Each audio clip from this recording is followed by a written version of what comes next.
Hi there, Sanbonani Molweni. Welcome to Fix Channel. For you here, please subscribe before the end of the video. Friends, thank you for love and support.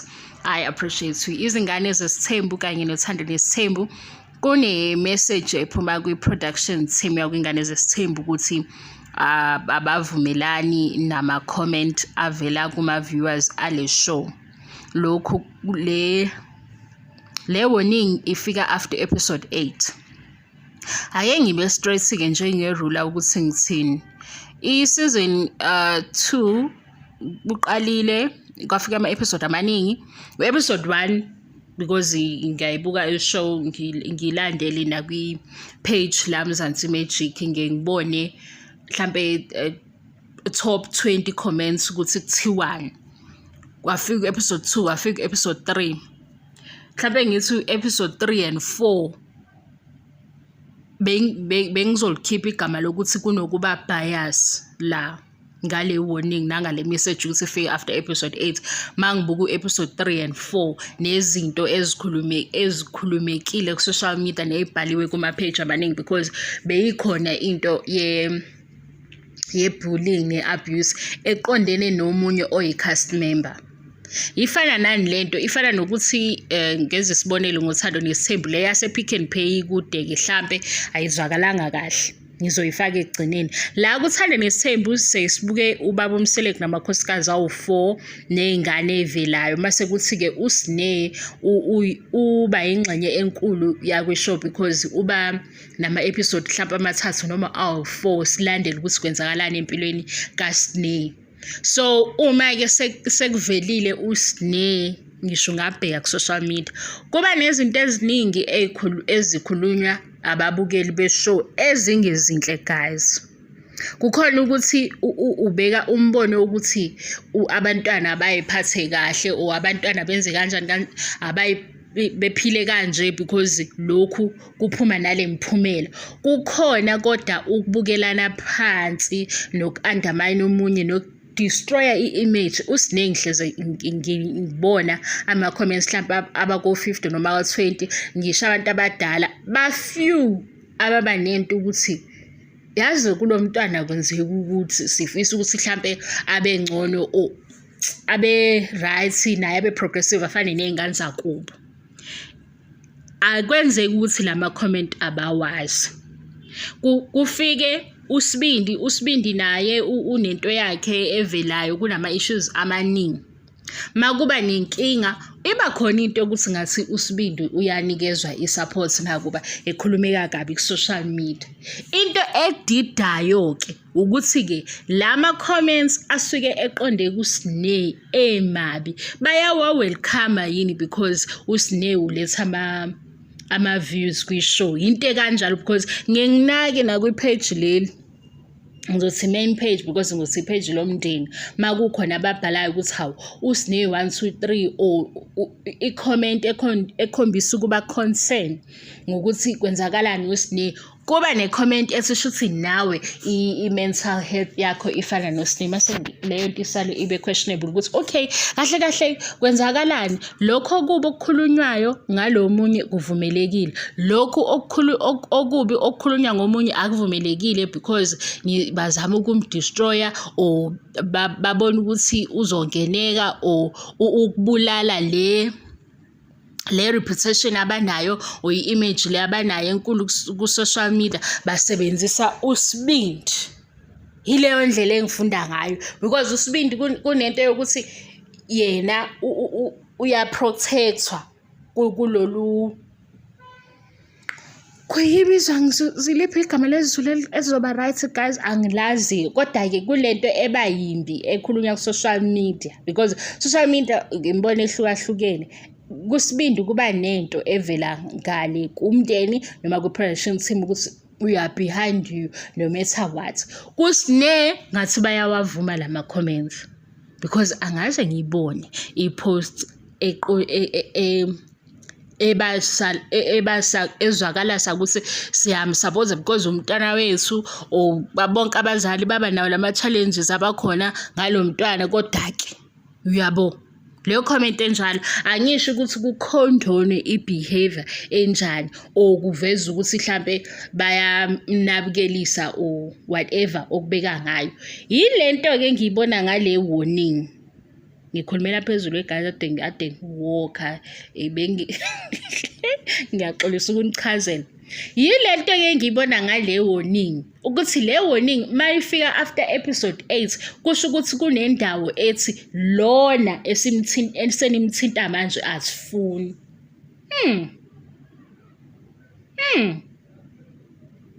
Yileyo nto-ke engiyitholayo. Ngibonile ilona i-warning indlela ebhalwe ngayo i-statement or i-message, kodwa mayifika after episode 8 inento yokuthi lona ningamthinti. Manje-ke angazi-ke noma ama-viewers azolalela yini manje kade beyekiwe ekuqaleni. Mina ngiyaqamba amanga kodwa hayi kakhulu ngiqamba kancane. Yabona nje lokho engikhuluma manje akusiwo lamanga engiwaqamba kancane.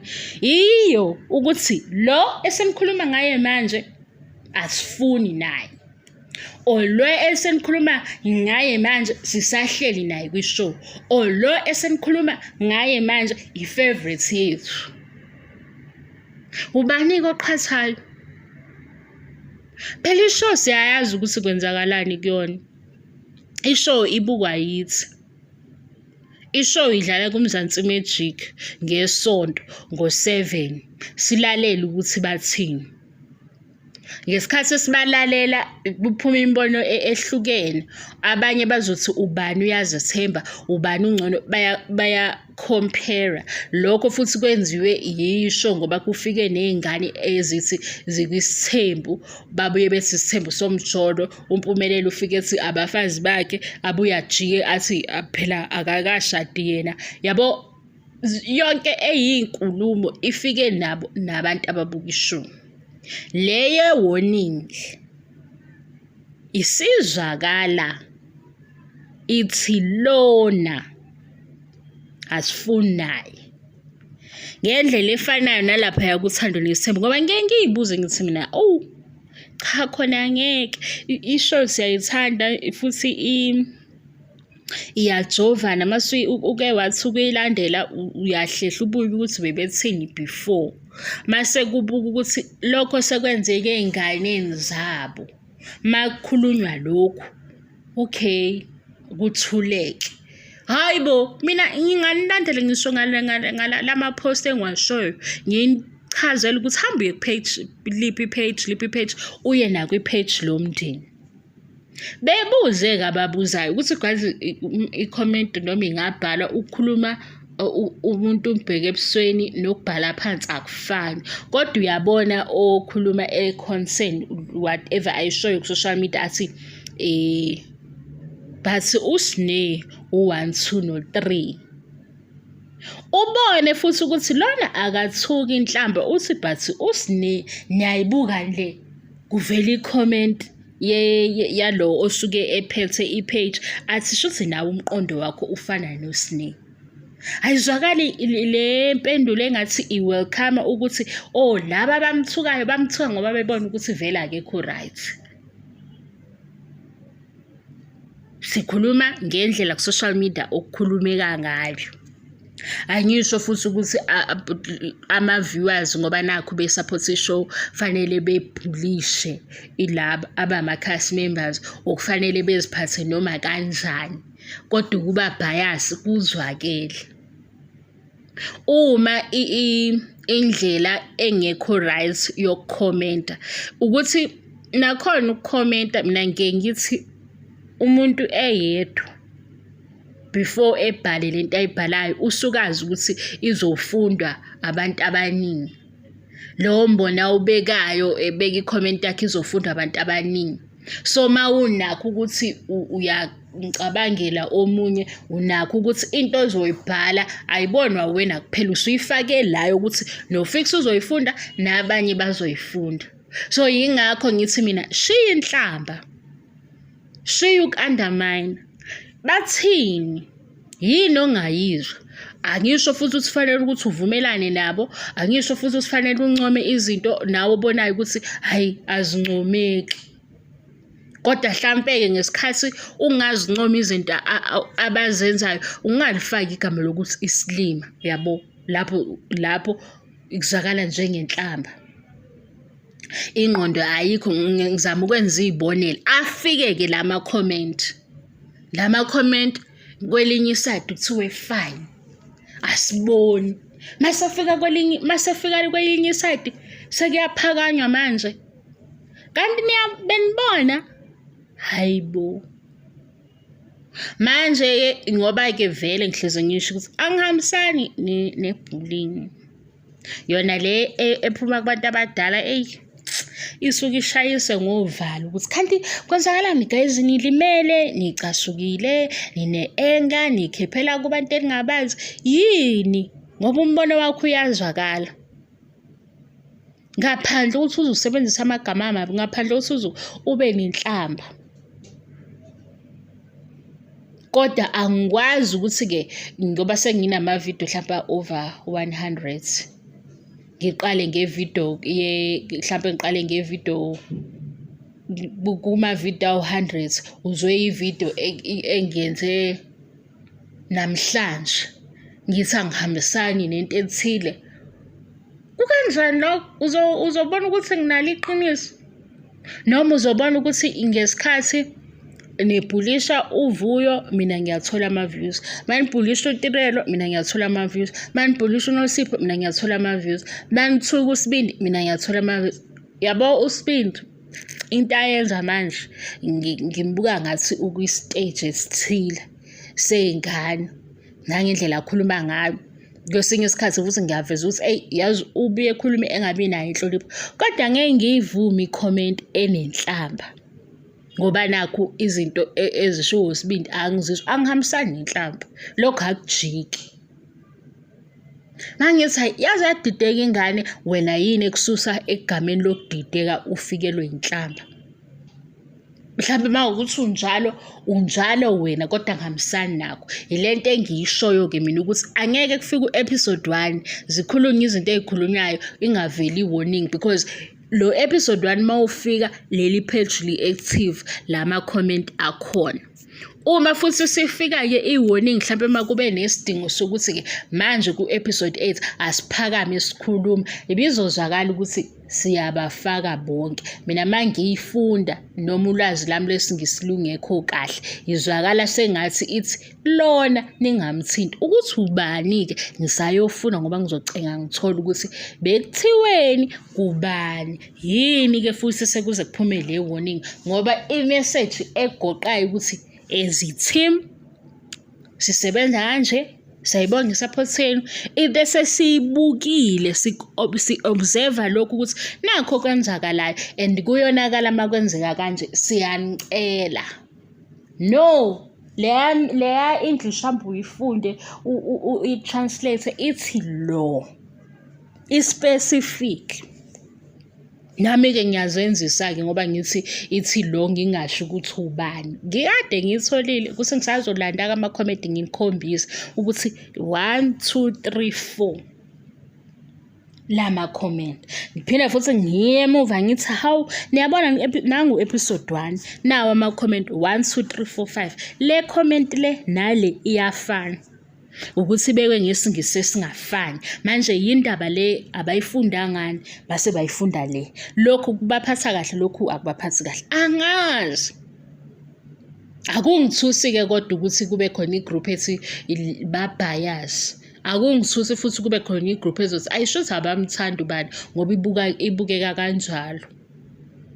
Ibhosi emsebenzini enibuka nonke ukuthi kwenzakalani, inikhathalele nonke, iyoza kini one by one ukuthi unjani, usaphatheke kahle, unjani, usaphatheke kahle. Ngeke isukume ngomuntu oyedwa. Sengicela ukuhlala phansi-ke, sengikhulume kakhulu. Ngiyaxolisa guys ngibe ngikhulume kakhulu, uyabona? Inevidiyo ibe yinde kade ngaqondile ukuthi ibe yinde. Because nami angazi ukuthi kwenzakalani ngami. Khona kade ngiyicabanga. aniphumeni-ke kulokhu ba serious-ke kwale video-ke vele ayikho serious sixoxa ngento bengixoxela nje ngento eyenzakile. We guys, akekho ofuna ukungijoyina sihambeni siphume la eMzansi siye phesheya siyoshaya ingoma laphayana mhlambe nje yabo. Hayi guys, ngeke ukukhula kubi akukubi guys kodwa kumnandi. Hayi yabo ngesikhathi siseyingane ukuthi sasingazi lutho kanjani. Manje masumdala uney'nqumo ey'ningi kufanele uzenze, unezinto ey'ningi oyicabangayo fanele ulungise lokho. Hayi ngifisa nanokuthi nje ngingaba yingane manje kube khona mhlampe-ke umama-ke noma angazi ubani ongafisa ukuthi ngibe ingane yakhe ngoba ingane iyadla ilalele ibukele i-TV igeze sekuphelile. Ha kule age esikuyo yo kwenzeke kanjani kubazali? Hayi bona ngathi kukhona incwadi abanikwa yona noma ifomula ebingcono le yethu. Hayi guys, ngeke thina le yethu yokuba mdala iza ngenye indlela. Yazi ubuye ungazi nawe ubuye hayi bo saze sa confused. Hayi ukuthi kuba confused guys, ukubona ukuthi indlela izinto ezenzeka ngayo zikhona izinto othi awufuni ukungena kuzona kodwa uyaphoqeka ukuthi ungene.